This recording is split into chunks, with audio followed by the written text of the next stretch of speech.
Today we are wrapping up the year, starting with talking a bit about the most impactful games, or you could say my games of the year. It's important to start with the clarification of what this is and what it isn't.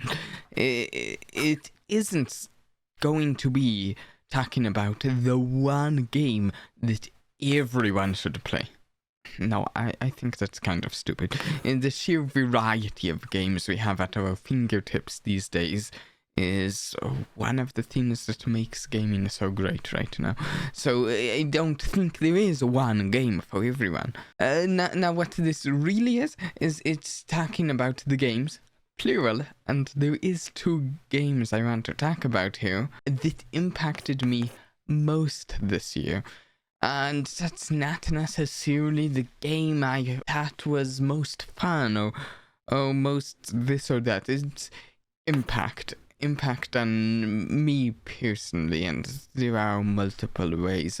Both of the games we're going to talk about here impacted me in different ways. So we're going to be talking about these two. And to further clarify, before we start this, both of these games I played on PC, as I play really all of my games. All of my video games I play PC, not console or mobile or anything. Just keep that in mind as we continue with this discussion. Baldur's Gate 3 is the first of the two games that I've picked out of this year for my most impactful games that I've played this year. Now I think it's a bit of a different story for me than for a good number of people with this game. For me, I've played 900 hours of Divinity Original Sin 2, which is Larian Studios' last game. And from those 900 hours, some of them were actually played in the early half of this year, I believe. I loved all of it. I loved all the 900 hours, and I think I'll even play more Divinity Original Sin 2 in the future. And it's among my favorite games. So, actually, when the early access for Baldur's Gate 3 started, I got Baldur's Gate 3 done at the very start. I don't remember if it was the first day, but it was at the very least near the very start of the early access of Baldur's Gate 3. So I've been with the development from the start, and I could have told you at the start of this year that I think Baldur's Gate 3 is going to be my personal game of the year. The funny thing is, I wouldn't have predicted at all how big of an impact it would have on audiences outside of Divinity Original Sin 2 audience. It's reached far more than I would have expected, but I mean that's great for them. I should say, so I've played 900 hours of Divinity. With Baldur's Gate 3 at the moment, I have one full playthrough in, lagging I think 136 hours in that playthrough. Well, that's 136 hours that the save file has, but counting having to load something, it's honestly higher than that. It's definitely more than that as far as what I actually spent playing that playthrough of it. There's something I want to talk about here. If you'll notice, I only have one stream of this game on the channel. And if you go back and look at my schedules, you might notice that first off, the stream I have on the channel is from before the game released. And I have it set that we were going to play Baldur's Gate 3 when it released. I have it scheduled for a stream on August 3rd. That stream never happened. And in fact, like, it's something like no streams happened for the next, like, week and a half, 2 weeks, something like that. And that's because I was completely sucked into playing a Baldur's Gate 3. I just could not get myself to stream it, and it goes beyond that. I recorded some Baldur's Gate 3 footage to use in this video, and when I was recording that footage, I couldn't pull myself away from the game very easily to even go back to actually making this a video, because the game, it pulls me in. It's a game that I feel was like made for me. I know it's reaching outside of the audience of Divinity Original Sin 2, and that's fantastic, but I feel like for those of us who played like some of their previous games and are already the genre, I just feel it was just made for some of us, especially those of us like me who like Dungeons and Dragons 5th edition, which Baldur's Gate 3 is made using the 5th edition system. It's amazing. I will say I've seen some attack about it. Some people talking about it, pulling them in. They're not normally turn-based players, and they're normally this type of genre players, or that type, and they don't like turn-based, but it pulls them in a cool way. I can't personally speak to that experience myself, but I am very glad to hear such occurrences, because I think if anyone deserves it, it is Lyrian, especially if you've been with them through early access. You can see just how much they listen to their community. One of the things, in case you weren't there during early access, you might not know, but the reaction system is completely different than what it was earlier in early access, and they changed the whole system just for player feedback. We told them we wanted it changed, and they listened. I want to introduce you to my character in order to illustrate some of what I just love about this game. I want to tell you about Naknes. She was my Dark Urge character. Part of the reason I actually started playing here was just to see what Dark Urge was about, and I thought I'd actually stop playing on here when I learned what it was about and make a new character more committed to the role, but I was too invested by that point, and I just kept playing.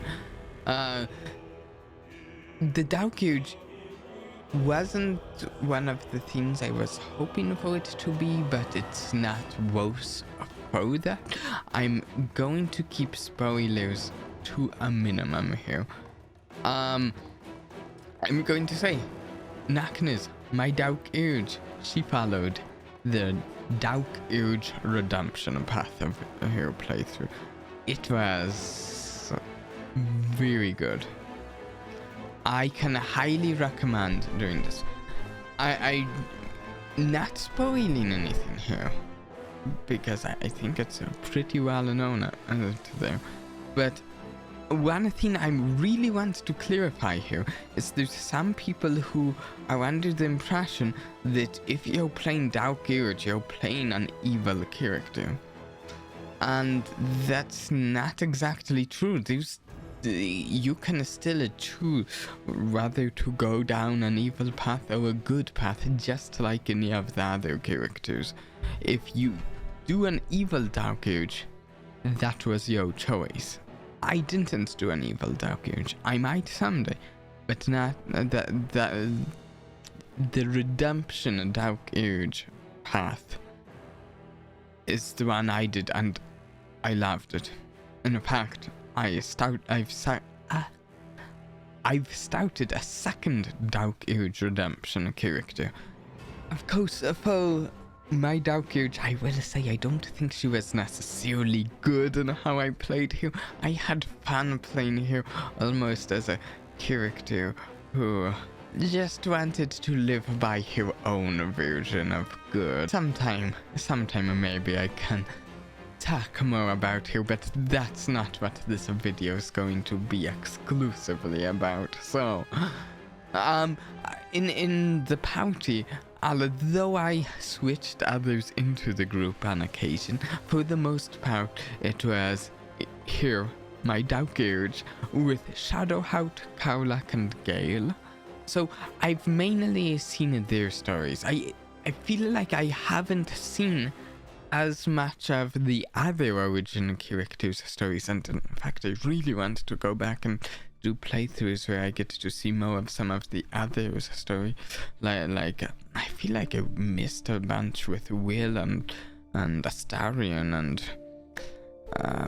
and actually I don't think I had Lyzal in the party at all, so there's still plenty more stories to tell with those three. And on top of that, even with the three I said that I had in the party, I feel like I've only seen a section of their stories, because I mean, they had branching paths, and I feel like there's so much more I could have seen, so much more potential I could have found out with all three of those other characters, Karlach, Shadowheart and Gale. I do want to lead in to another topic, still talking about my Dark Age, but talking about, you'll understand what I mean, but the three disappointments that I had with the game. I have three disappointments. One of them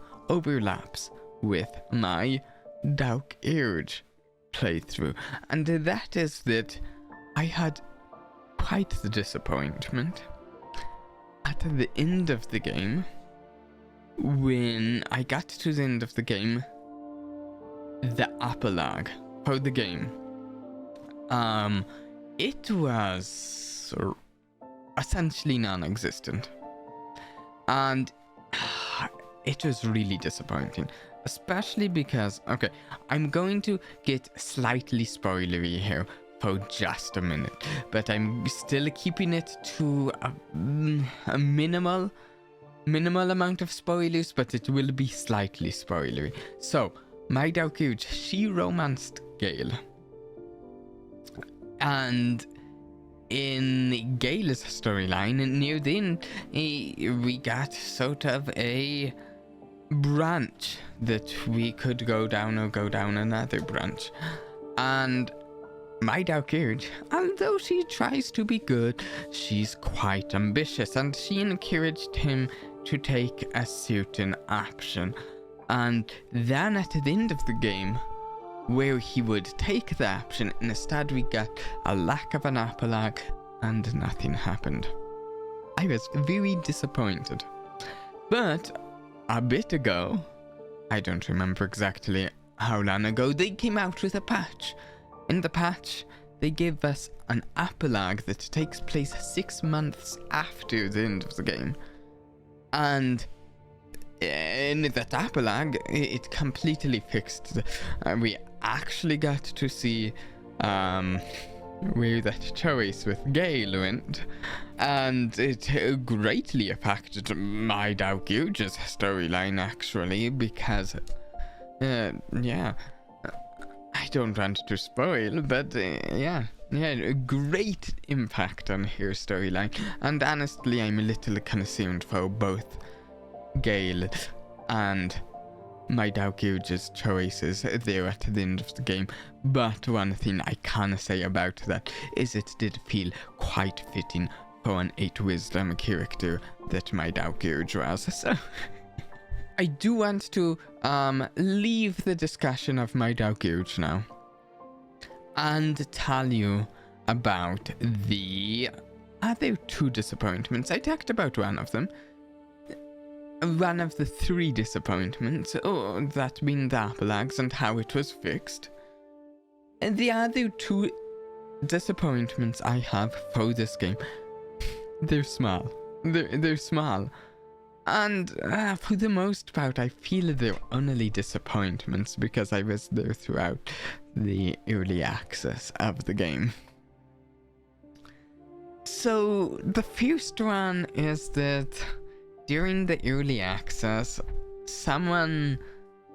multiple people actually, I believe, data mined a bunch of data about the game, about origin characters and stuff, other things than origin characters, but honestly to me, origin characters was the most interesting, most fascinating thing. So that's the main thing I paid attention to out of the data mining. And there are things like, I believe Minsk was data mined as an origin character. I believe Kaulak was data mined as an origin character. And both of them are great. Minsk is not an origin character though, but Kaulak is. And both of them you can have in your party. So what's the disappointment here about the data mining? Well, sometimes things get data mined that don't make it into the game, and there was something data mined about a halfling bowed werewolf, I believe. It's a bit back, but I believe that's what it was. And to be completely honest, I was a little disappointed to see that never made it into the game. For one, all of the origin characters and companion characters are like the normal sized races. It would have been cooler to have like a gnome, dwarf, or halfling origin character or such. I think that would have been neat. Also, I quite like werewolves, and the sound of having both a werewolf and a vampire in the group sounded really fun to me. So I'm a little disappointed in that. I will say, not disappointed enough to lose the game any points, to dock the game points for it, so to speak. And it's actually the same for the next little disappointment I have. This isn't something I blame on the game, and I won't dock it points, because this is just one of my expectations, and that's that I was really hoping, crossing my fingers and wishing that they would implement the Out of Hysu class that is in 5th edition of Dungeons and Dragons into the game. I was hoping they'd implement Out of Hysu. They did not, which makes sense. It's the only non-player's handbook class, and there are reasons that make sense for them not implementing it, but it's my favorite class. So I was really hoping it would be implemented. That said, I've seen a mod that adds it.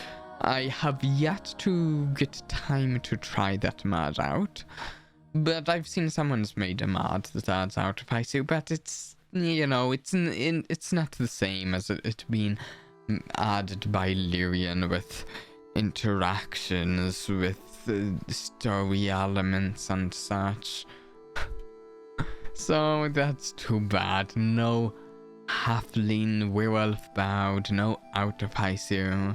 But that's on me for expecting those, I think, so I can't really blame them.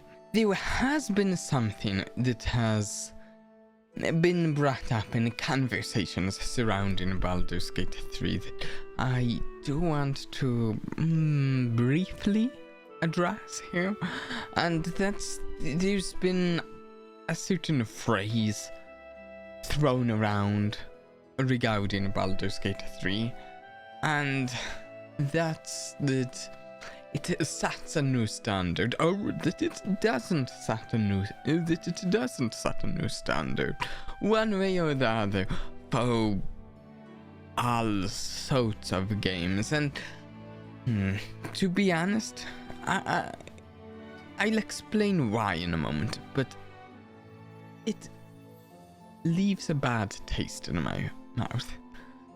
The idea of it setting a standard. I love the game, I do, but the idea of comparing lots of other games to it is both applicable at the same time as completely silly. It's like there are loads of games that if you compare this game to that game, you'll look really silly. And potentially even really stupid if you compare. I mean, like, imagine comparing Tetris and World of Warcraft, Stray, great game, to Among Us, another great game, but a completely different game. Or Magic the Gathering Arena to Alan Wake 2. From my understanding, Alan Wake 2 is a great game, and I like Magic the Gathering Arena, but no comparison between those games. So, like, sure, maybe use it as a standard, but like, it maybe a man, you could say, like a man isometric RPG, but I don't know, even that kind of falls short. It's like, I've played the Shadowrun games in the past, Dragonfall and Honkai Shadowrun games, fantastic games, and I don't think anything less of them now, even if one came out with similar systems to the past ones now, I wouldn't think less of them, because they had a much smaller studio, and they didn't, and I doubt they'd proclaim to have the things that Baldur's Gate 3 does. So, for the most part, I think using it as a standard is silly. However, there are situations where I think maybe it works. Like if Baldur's Gate 3 proclaims, and it does, that it has an incredible amount of branching narratives, and your choices have consequences, and all of this choice and consequence stuff. If another game comes out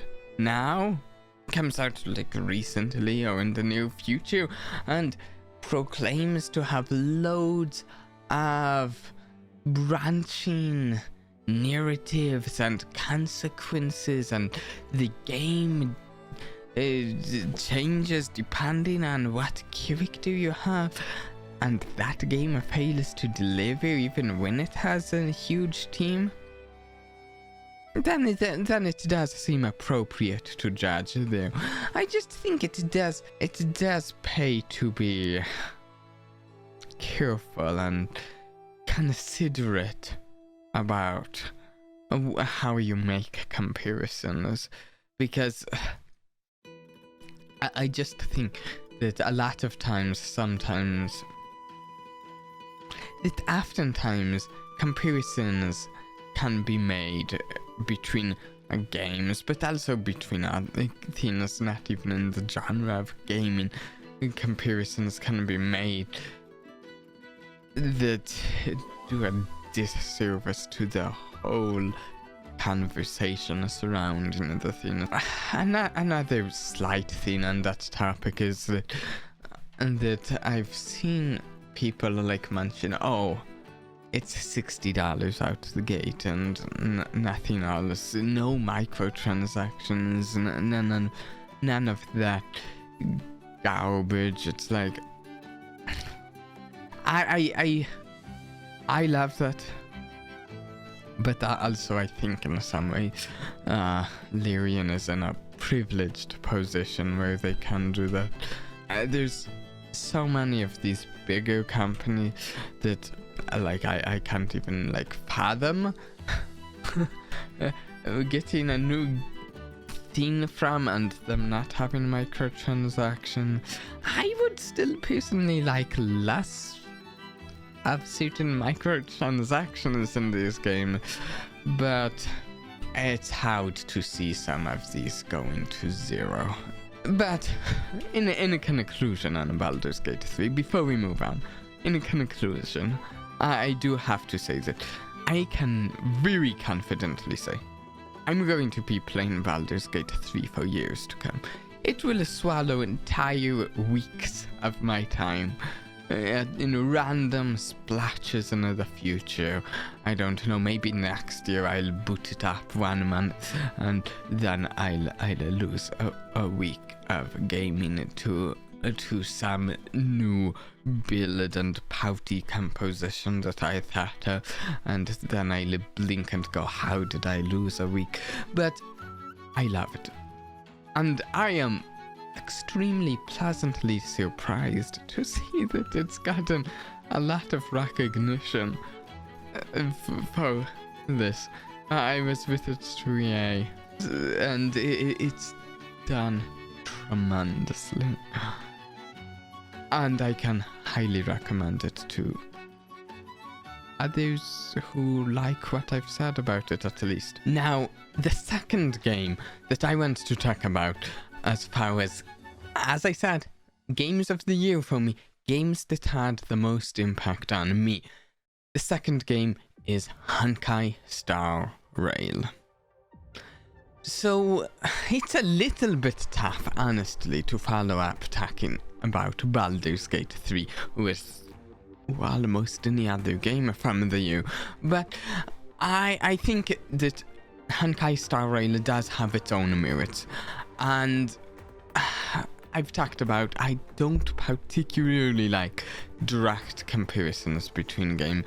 And if I decided to leave it at Baldur's Gate 3 and not talk about Honkai Star Rail, I think it would not really be right. I think it would be disingenuous on my part to pretend that Honkai Star Rail didn't have the impact that it did have on me. So I've been really enjoying Honkai Star Rail this year. No pun intended on the impact remark, because I'm just now realizing, as I'm about to say, MiHoYo, the developer, really raised the bar, in my opinion, compared to the other games of theirs that I've played. They really raised the bar with Honkai Star Rail. Again, my opinion, but I really like a lot of the system that Honkai Star Rail uses over Honkai Impact 3rd and Genshin Impact. There's just a lot going on in the game, especially gameplay systems wise, that I like more than the other games. I do think the other games, Genshin and Honkai Impact 3rd, both of them, their stories do have do stand on their own, but gameplay wise, I like Honkai Star Rail a lot more. Some of the highlights for Honkai Star Rail, really quick. To me, simulated universe is one of the things that grabbed me. I can't remember whether it was the first stream or second stream, but one of them ended in me getting to experience the simulated universe in a Honkai Star Rail. Now, if you're unfamiliar with what that is the roguelite mode of Honkai Star Rail, where you take your characters that you invested equipment into, and you take them through a roguelite experience, and you get rewarded for it. And honestly, I really love it. It's one of my favorite parts of the game, and I want to see it in other games, not the simulated universe, but a roguelite experience that is incorporated into the larger gameplay loops. Like, World of Warcraft attempted to incorporate a similar experience into one of their previous expansions, and it didn't go well. I think they could have done better. For instance, Simulated Universe goes and reuses a bunch of environments from the past zones, which at first you might go and, isn't that bad, just reusing assets? Maybe this is silly, but I actually love it. I like that it uses these past zones and stuff in just little roguelite sections, and you travel between zones, and it adds a more diverse environment. Where, like, when World of Warcraft attempted to incorporate their roguelite Togast into the gameplay loop, they just had this. The problem is it was that like really dingy, dungeony sort of feel, and I think that's fine for some, but I think it could have been better if they went and made it more diverse, because that's one of the great parts of roguelite sort of modes. Both the diversity in mechanics and abilities and buffs that you can get, as well as you can journey through a whole diverse environment. And Honkai Star Rail has really done well with its simulated universe. On top of that, at least like every other update, if not every update, we get another like event or section added to the simulated universe. There's been something added this current patch that I haven't gotten to trying, and I can't wait to get to trying. I don't know much about what's been added to this patch though, and it's just, I love roguelike games, and incorporating the experience into a live service game. Fantastic. I think even that is enough that I could actually make a whole video just talking about simulated universe. I'm going to stop now because I'm not making this whole video about the simulated universe. And some more highlights I have to go over is, I think that, again, these are personal things that I like. Some people may like some of these things, but I like that we don't have to like go, whereas with like Genshin Impact, they have these little improvements. In Genshin Impact, I never liked having to go and pick a different type of flower or mushroom for every character I wanted to level. They don't have that in Honkai Star Rail. I like that. And another difference that I like, that I feel is just a straight up improvement, is in Genshin Impact. They have certain materials that you need to gather for leveling and crafting that are dependent on the day of the week. And honestly, I find that insane, and I hate that mechanic in Genshin Impact. It's maybe my least favorite part about Genshin Impact entirely. The weekday dependent material that you need to remember. Oh, I want to upgrade this weapon. Well, I can't today because it's not the right day to upgrade it. I don't like that. I don't like it. Honestly, when I sit down and start gaming, oftentimes it's like an escape from the day-to-day grind of everyday normal life. It's not to get back to, oh right, what schedule is it? I don't like it. Anyways. There are a few things that aren't just like minor improvements over the games that I really like. I have some things noted as things that just really pulled me in and caught my attention. And the biggest thing is, well, the story. Right from the start, I was pulled in by the concept of the eons and paths that kind of were these archetypal space gods, sort of, and sci-fi space gods, kind of. Yeah, when I found out about them and finished my first stream, like the day after my first stream, I was reading these synopsises of all of the eons, trying to figure them out. I can't remember the details now, but I really enjoyed like reading it through these eons. And then there's all of these little factions that I find interesting in the game, like the Stalaran Hunters and the Genius Society and the IPC, and I want to learn more about all of these and even more factions. Those are just to name a few.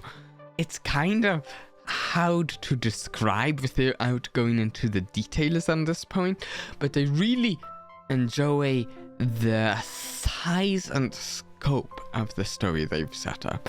I mean, first off, without going into much detail, but first off, they've got like all of these planets and interstellar factions, and that's huge and fascinating and fairly well handled in, well, a lot of cases. We'll see as they go, but it's fairly well done. And then they've even got stuff going on that I'm not going into detail here, but they have things going on with like a greater multiverse connecting their games. If you're unaware, it's kind of fascinating stuff, honestly. And that's part of why this game has had such an impact on me. If you were unconvinced why they deserved a mention in this video, well, from a Honkai Star Rail, it's honestly pulled me into taking more of an interest in like one of the other games, Honkai Impact 3rd, because of the whole multiverse stuff going on between the games. I wanted to find out about the story of Honkai Impact 3rd, and I'm not mentioning Honkai Impact 3rd as one of my games of the year. I don't think it's... I've been enjoying its story, but gameplay-wise, I don't think it's up there as far as decent. So, but I have been enjoying its story and enjoying the connections across the multiverse of these games. And I will say, I'm not like completely 100% like positive in my opinion of Honkai Star Rail. I do think there are some genuine points of improvement that I would like to see, though that said, they have been improving the game a lot over the patches. Just to mention one, I think they could use a little work on the in-the-game leveling experience being not just more grinding of the same resources, in my opinion. Oh, something different to change up the end game grind. Something to make the end game grind less mind-numbing. Anyways, I could also go into some more points of improvement it has, but that's one of the big things I did want to mention here. Now we're going to end with the conclusion. Oh, if you need a too lazy didn't watch, here it is. So, as I mentioned before, Baldur's Gate 3 is a game that I will be playing off and on for years to come. Different parties, different origin character, different classes and builds and item builds too, and different paths through the game with different consequences. I'll be trying these for years. And I'm also going to be keeping an eye on these updates for Honkai Star Rail for years to come, because they've been doing great.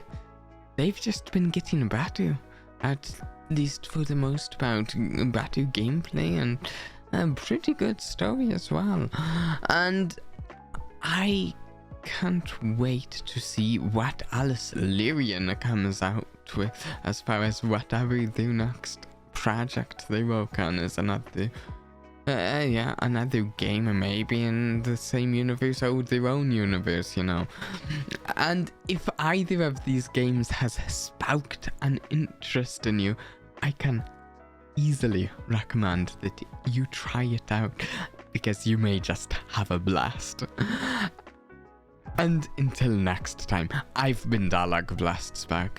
Let's make sure 2024 is also a blast. Bye.